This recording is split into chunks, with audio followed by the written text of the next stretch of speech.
interventions très pertinentes et pour toutes les remarques que vous avez soulevées à notre candidat. Je suis certain qu'il a pris bonne note de toutes ces remarques qui vont lui servir, Inch'Allah, à l'avenir dans le cadre du développement de ce travail de recherche. Donc, je passe de ma droite à ma gauche pour aller chez un deuxième Saïd, Inch'Allah, Saad Yemna. Donc, Saadi, qui nous vient de l'USTHB. Marhaba bik, Flaha Jamiat Bjaya. Merci, Monsieur le Président. Et on vous remercie beaucoup, on vous souhaite un bon séjour. Merci. Vous avez la parole. Merci beaucoup, Monsieur le Président. À mon tour, tout d'abord, je tiens à remercier vivement Belamri de la clarté et de la qualité de son exposé. Et je tiens à le féliciter des résultats obtenus le long de cette thèse. Donc, je crois que, comme il a dit Monsieur le Président, donc le fruit de ce travail-là, il a été validé par une revue spécialisée dans ce domaine-là. Donc, ça donne une valeur au travail que vous avez réalisé quand même. Et je tiens à dire que vous avez présenté un travail que je dirais excellent sur le plan de votre manuscrit. Il est bien structuré. Donc, il n'y a pas de. Rarement, pratiquement, il y a peu de fautes d'orthographe. Néanmoins, il y a toujours des imperfections dans le travail, donc on ne peut jamais atteindre le parfait. C'est pour cela que dans votre manuscrit, peut-être je vous le donne par la suite, il y a, je l'ai mentionné dans mon rapport que j'ai soumis au président, c'est qu'il y a une mauvaise qualité de vos micrographies. Donc il y a même de certains pics d'analyse, donc j'ai essayé d'énumérer. Ça va être difficile, c'est illisible. Donc ça va pas, ces remarques, ça va pas diminuer la qualité de travail, mais c'est juste de dire, donc si je prends par exemple, je ne sais pas, la page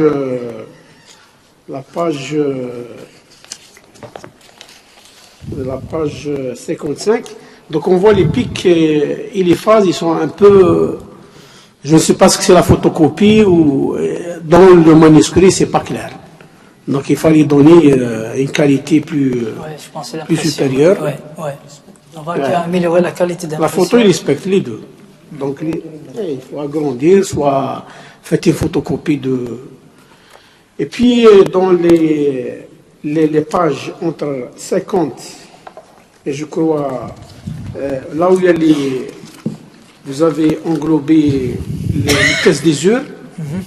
Et quand vous avez oublié de mentionner la vitesse, c'est-à-dire quand on donne des courbes des heures de frottement, on donne les paramètres dynamiques, c'est-à-dire la charge, les conditions de test, la charge, la vitesse et le temps de parcours. Donc vous l'avez. Donc ça c'est des remarques de forme, c'est pas. Donc ma première question, ça sera je sais bien que c'est un traitement que vous voulez appliquer, c'est un traitement curatif, c'est pas un traitement préventif. Oui. Donc il ne faut pas parler peut-être de recherche si vous voulez améliorer parce qu'il y a une différence dans les traitements de surface. On prévoit passer après la fabrication, par contre ça c'est la maintenance. Donc c'est le côté innovation pour améliorer les qualités de surface. C'est pas innovation avant l'utilisation. Parce que dans la mécanique, dans le moteur, il y avait une technique de protection qui était efficace, utilisée depuis des belles. Ça date depuis longtemps qu'on utilisait cette technique-là. Qu'est-ce que vous faites la citer? C'est-à-dire on rénovait les pièces par un dépôt, par une technique de dépôt. Est-ce que vous connaissez cette technique? Par des dépôts? Par un dépôt, je vous aide, par un dépôt électrolytique. Lequel? Pour récupérer quoi comme pièce? Pour récupérer la pièce mécanique, le Villebrequin, le Tourion, notamment le Villebrequin. Ça c'est connu dans le marché ou dans la maintenance de la mécanique automobile, c'est connu, dans la mécanique en général et en particulier dans la mécanique automobile. Donc cette technique, c'est le chromage dur, c'est connu. Les gens qui rechargent. Pour les verres, oui. Donc on a éliminé cette technique pour quelle raison? Des raisons, je pense, économiques. Non, ce n'est pas des raisons économiques. C'est des raisons de santé, parce que c'est la toxicité. Donc c'est un procédé qui est cancérigène, malheureusement en Algérie. Il est toujours en application. Le chromage dur? Le chromage dur. Maintenant, on l'utilise pour revêtir les axes de vérin. C'est un procédé qui est néfaste pour l'environnement. Donc quand on le déverse c'est-à-dire dans la nature, donc il posait un problème d'environnement. Ouais. Et en plus de ça, un problème de santé, il est cancérigène. C'est-à-dire les gens qui. D'accord. L'opérateur.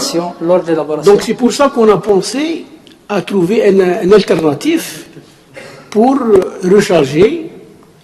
Malheureusement, ce que je vois les résultats, moi je donne un petit peu la conclusion, puis je reviens à malheureusement les résultats que vous avez obtenus, ils sont plus loin de ce revêtement-là. C'est-à-dire pour le remplacer. Donc le traitement, le chromage dur, il occupait toujours une place importante dans le traitement curatif. L'industrie automobile, oui. Donc ma question, c'est-à-dire je reviens à ma question, pour que vous avez choisi ces deux types de néances. Très bien. Vous avez l'acier qui connaît le 106.6 et l'alliage d'aluminium. Sur quelle base vous avez choisi ces deux? Oui, alors si on parle, je reviens un petit peu sur le chromage dur que les industriels automobiles donc utilisaient. Où est-ce qu'ils utilisent cette technique? Donc chez eux, c'est les pays développés, donc où on fabrique les moteurs et les voitures. Mais chez nous, on n'a pas une avancée aussi importante. Donc dans ces travaux de recherche, j'ai dit travaux, parce qu'on est toujours en un lien étroit avec l'industrie. Qu'est-ce que l'industriel a besoin? Qu'est-ce qu'il a comme problème? Et nous, on est là pour lui apporter un plus. Donc c'est pour ça qu'on a trouvé cette entreprise donc travaille ou bien élabore ses revêtements à base de ce matériau d'apport. Donc il rencontre des problèmes justement d'adhérence. Et justement, mon directeur de thèse a pris ça en considération pour justement étudier et améliorer, proposer des consignes et des projections justement pour améliorer l'adhérence du dépôt. Donc ça, c'est l'intérêt que nous avons vis-à-vis de ce métal d'apport qui est l'acier. Donc il est utilisé par notre industrie. Si on arrive à apporter un plus, ce ne sera pas seulement pour publier, mais ce sera aussi pour améliorer bien la qualité des travaux de nos entreprises à l'échelle locale. Maintenant, pour le métal sous forme de poudre à base nickel, donc on travaille donc on a vu les tribosystèmes que nous avons vus. Donc il y a des pertes au niveau du vilebrequin tourillon coussinet, il y a des pertes au niveau segment piston chemise. Donc comme vous le savez normalement, surtout à Constantine, donc notre État donc essaye de mettre en place des unités de fabrication de moteurs. Donc on essaie de fabriquer maintenant le moteur chez nous. Donc cette technique-là va apporter, donc on va la proposer comme technique justement pas de rénovation, mais d'amélioration de la surface de la chemise à côté des segments pour améliorer justement le rendement du moteur. C'est ça un petit peu qui a motivé le choix des deux métals d'apport. On doit justifier, c'est-à-dire on doit justifier certains, c'est-à-dire soit se rapprocher à quelque chose, soit de trouver une affinité avec soit d'avoir un objectif, d'atteindre un objectif. Oui. C'est ça quand on choisit un matériau. Donc dans les dépôts, on choisit un problème c'est-à-dire le coefficient de dilatation qui doit se rapprocher entre les deux pour éviter les contraintes résiduelles, par exemple. Oui, en utilisant des l'acier. Vous n'avez pas répondu. Vous dites l'acier qui a un coefficient de conductibilité, il est proche. Donc quand je le projette, donc j'ai pas un problème de gradient et puis vous avez aussi autre chose, l'alliage à base de nickel, c'est la même chose. Donc ils ont un coefficient qui se rapproche beaucoup vers l'acier. Donc là, vous pouvez dire que ça peut Donc là, je reviens à la bibliographie que vous avez. Je ne sais pas si vous pouvez présenter la bibliographie. Tout à l'heure, vous avez donné une synthèse, un organigramme, où vous avez parlé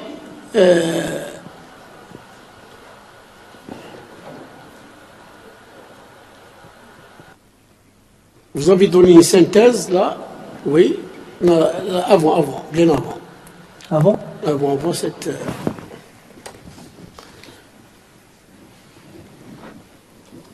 Donc, c'est au début pour l'acier, c'est pas pour l'aluminium, pour le nickel. Là, pour l'acier, là, pour l'acier. Ouais. Vous avez dit, j'aurais souhaité que vous allez donner, là, vous avez donné de l'acier sur de l'aluminium. J'aurais souhaité que vous donniez des travaux antérieurs, notamment, c'est des travaux qui ont été encadrés par M. Atti, par le professeur Atti, de parler de l'acier sur l'acier, le nickel sur l'acier. Là, vous avez parlé de l'acier sur l'aluminium. Vous m'entendez? Il y a deux problèmes. Il y a un problème d'affinité chimique entre l'aluminium et l'acier. Il y a une coefficient de conductibilité entre l'acier et l'aluminium. Il y a un autre point important, c'est que dans vos analyses, vous n'avez pas trouvé des intermétalliques, parce que contre l'aluminium, quand vous avez des analyses, automatiquement, il réagit. Le fer avec l'acier, ils ont des intermétalliques. Et c'est des intermétalliques qui fragilisent, qui donnent une mauvaise affinité entre l'aluminium et l'acier. Chose qu'on remarque, il n'y a pas d'onde. Donc je ne sais pas pourquoi vous n'avez pas, je ne sais pas si vous avez une réponse ou non. J'aurais souhaité que ce soit l'acier ou le nickel sur le... Et puis le nickel, je ne sais pas, le deuxième volet dans la bibliographie, quand vous avez donné le nickel, je ne sais pas sur quel substrat, vous ne vous dites pas. Vous donnez un peu des détails sur le substrat, la qualité, etc., le nickel. Oui. Bon, le choix, il est justifié, parce que moi, je vous ai donné quelques... mais la bibliographie, vous devez... je ne sais pas comment ça... Pour cette bibliographie, oui, vous avez raison. Cette bibliographie, donc, on l'a orientée du côté du comportement ou bien de la microstructure du revêtement. Donc, on a essayé de voir comment elle est faite, cette microstructure, qu'est-ce que les gens ont trouvé.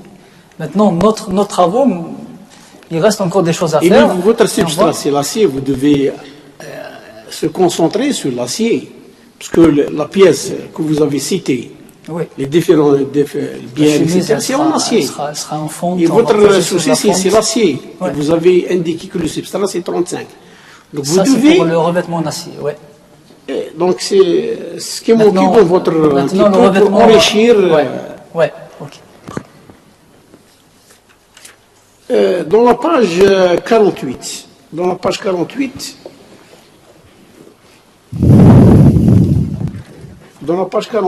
bon, ça a été évoqué par monsieur professeur Azem, dans la page 48, concernant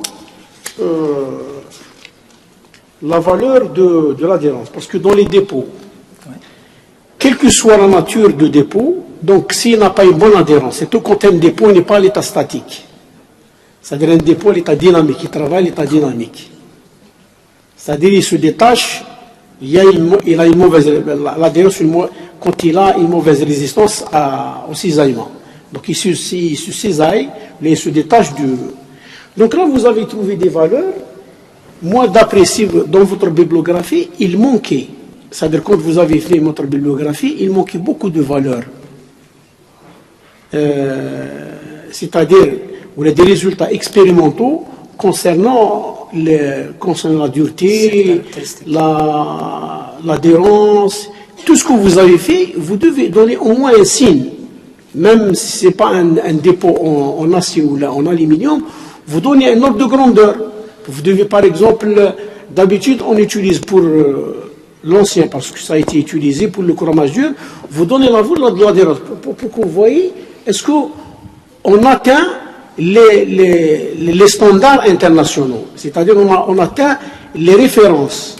La valeur que vous avez trouvée, est-ce qu'elle est suffisante pour que le vilebrequet tienne? D'accord. Pour C'est-à-dire situer, pour c'est comparer. malade. Pour situer. Ouais, pour comparer.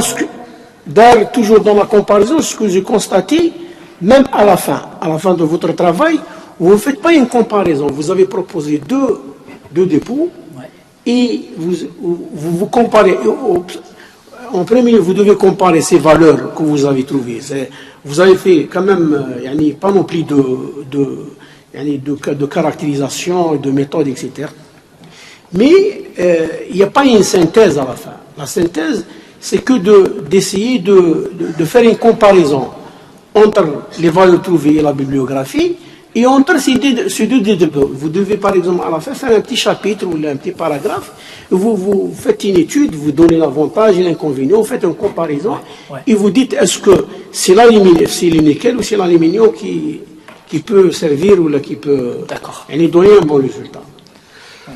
Donc là, le résultat que vous avez, je crois que ça m'a étonné comment vous avez, quand vous chauffez, quand vous traitez votre matériau à 300 degrés, vous trouvez une mauvaise adhérence, mais en contrepartie, vous trouvez un bon comportement à l'usure de frottement. Ça, bon, vous avez essayé de donner quelques éléments de réponse, mais d'après la bibliographie, c'est un débat scientifique.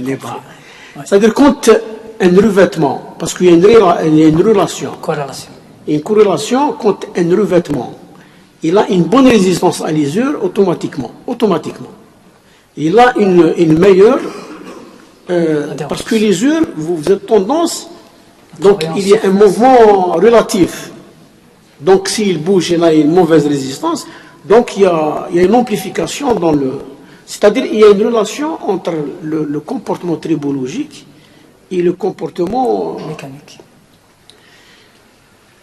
Je ne sais pas comment, est-ce que vous avez une explication pour dire qu'est-ce qu'on doit faire? C'est-à-dire D'ailleurs, dans le dépôt, vous avez la couche d'éconoxyde, l'isyéradique. C'est elle qui fragilise l'adhérence. L'isolé, en fait, on a trouvé pour l'autre dépôt à base nickel. Mais ici, pour l'acier, il ne présente pas. Non, l'acier ne présente pas. Donc pour l'aluminium. Ouais, pour le nickel, il présente le liseré, mais ici. Mais si vous comparez la résistance à l'adhérence entre les deux, quel est à l'état brut, à l'état. Si vous comparez. Bon, en termes de perte de masse, on a trouvé qu'ils sont proches. En termes de coefficient de frottement, le brut donc, a présenté une résistance un peu plus que la résistance du recueil. Ça travaille à la surface. Donc, en termes d'usure, ça travaille en surface et un recueil donc, procure une amélioration. Non, vous avez opté, vous avez dit, comme l'a dit M. Azem, vous avez dit que, dans la phrase que vous avez dans la page, c'est pas là, 44, vous avez dit que c'est pas la peine de faire un poste de traitement. On n'est pas préconisé, ouais. On ne fait pas un poste de traitement, mais le quotient de frottement, d'après que vous avez dans la page, donc il n'est pas stable. Vous avez deux paliers. Vous avez un coefficient supérieur. Ça, c'est pour un brut de projection. C'est-à-dire, donc là, trouver un compromis. Est-ce que, je ne sais pas, le procédé qui est insuffisant, parce que tout à l'heure, vous avez évoqué avec les membres du jury, ils ont évoqué le problème de travailler dans des gaz contrôlés. C'est-à-dire, le procédé que vous avez utilisé, c'est un procédé qui est destiné pour la maintenance quotidienne, pas destiné pour les pièces qui travaillent en sécurité, par exemple dans l'aéronautique ou l'aérospatiale, etc. Donc là, on doit utiliser des techniques de rechargement plus poussées, ce qu'on appelle dans des trucs à gaz contrôlés, ou là avec le plasma, ou là avec le HVOF, projection à haute vitesse, pour éviter le problème, parce que même vous, quand vous avez fait une caractérisation de dépôt, pourquoi vous n'avez pas fait, par exemple, vous n'avez pas donné le taux de porosité ou le taux d'oxyde? Parce que pour déterminer la qualité d'un dépôt, il faut, la première des choses, il faut évaluer le taux de porosité, parce que c'est important. Vous, ce qui manquait dans votre, je ne sais pas pourquoi vous l'avez fait. Bon, c'est intéressant un petit peu le comportement mécanique aussi des deux revêtements. Non, parce que quand vous donnez le taux de porosité, vous estimez la qualité, parce que vous comparez.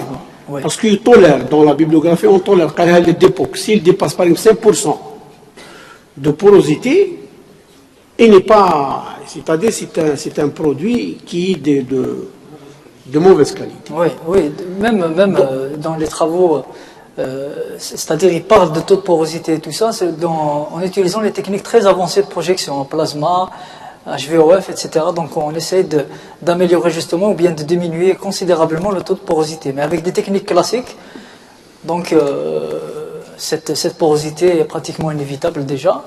Et puis bon, nous ici on ne l'a pas quantifié, il y a beaucoup de paramètres qui restent à quantifier. Il y a même à voir un petit peu l'influence des paramètres de projection à voir et leur influence sur le revêtement, ce qui dénote un petit peu le travail qui reste même pour améliorer ces revêtements en acier. Donc on ne peut pas tout cerner dans un seul travail de recherche. Okay. Donc passons à la tribologie, peut-être je ne vais pas à la tribologie. Oui. Dans la tribologie, je remarque que vous n'avez pas utilisé des termes propres à la tribologie.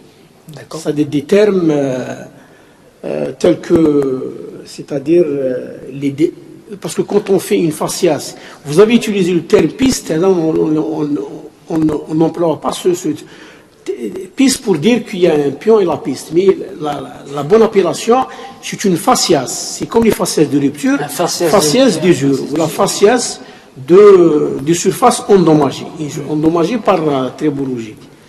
Donc la facias d'usure, dans votre interprétation, au principe, on doit, quand on interprète ce qui manquait dans votre partie, il manquait, c'est-à-dire la détermination de la qualité c'est-à-dire de déduire quel est le type d'endommagement. D'accord. Rupture fragile, ductile. Non, c'est pas ça. C'est pas ça. C'est que quand l'usure, on doit déterminer quel est le type d'usure. Est-ce que l'usure qui se fait, est-ce que se fait par adhésif, par adhésion, ou par abrasion? Ouais. Donc, qu'est-ce que vous pouvez, ce qui manquait dans votre interprétation, on ne sait pas quel type d'usure que vous avez. D'accord, bon, il y a des détachements de particules. Donc, quand il y a un détachement, qu'on l'appelle comment? Abrasif. Un troisième corps. Et quand il est c'est-à-dire transmission, il y a une transmission entre les deux. Donc quand il reste collé ou le transféré dans une autre, dans la pièce antagoniste, donc c'est par adhésion. Ouais. Donc ici nous avons j'ai présenté dans les travaux en haut des doubles ions de Villebrequin usés, qui ont subi une usure abrasive. Donc on les voit sur les sillons, sur le Villebrequin et tout ça.